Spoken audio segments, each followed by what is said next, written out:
Truri i njeriut është një organ që funksionon me automatiku. Kur mundohesh të bëj një ndryshim,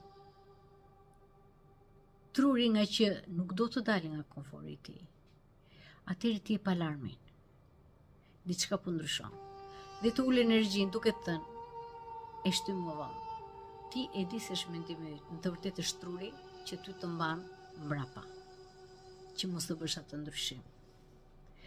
E dyta, është kur njeriu përjeton një dhimbje apo një eksperiencë dhe truri nuk regjistron ngjarjen, por të transmeton emocionin.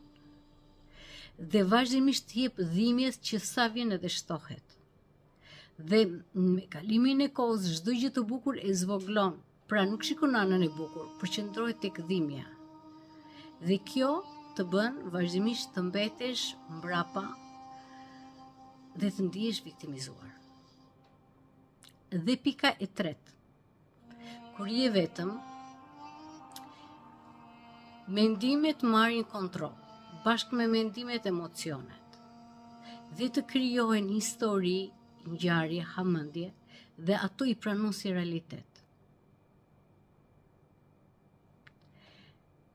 Dhe sa vin, të japin emocion më të fortë, duke atë që ti ndije ta fuqizon më tepër, duke krijuar skenare jo të qëna. Mos haro, jo çdo mendim është realitet.